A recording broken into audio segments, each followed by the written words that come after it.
2022-2023 वार्षिक बजेट रे राज्यर एककृत पांठि 2 लाख कोटी टंकार व्यवहार अटकल करा जायथिला। आज मो वर्ष 2022-2023 पाई 16,800 कोटी टंकार अतिरिक्त व्यवहार विधानसभा उपस्थापन करेछि। एथिरे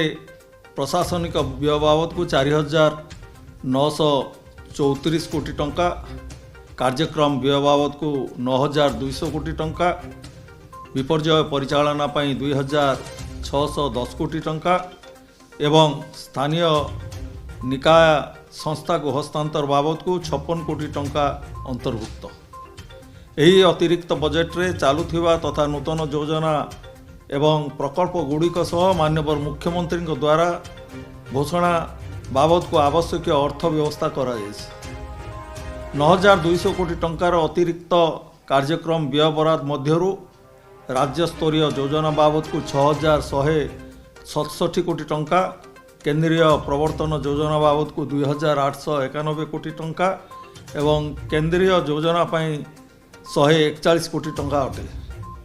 कार्यक्रम व्यय बराद रे आमे स्वास्थ्य क्षेत्र में विभिन्न योजना पाई 867 कोटी टंका, पंचायत राज और पानी जल विभाग पाई 523 कोटी टंका, खाद्य निरापत्ता पाई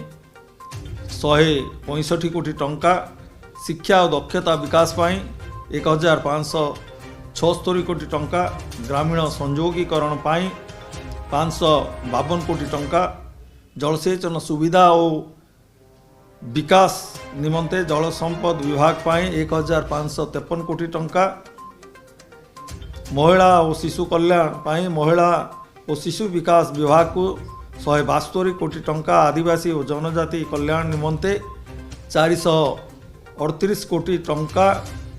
एवं हॉकी विश्वकप और राज्य क्रीड़ा भित्तिभूमि विकास पाई 508 कोटी टंका व्यवस्था प्रस्ताव रखीछु। 4,934 कोटी टंकार अतिरिक्त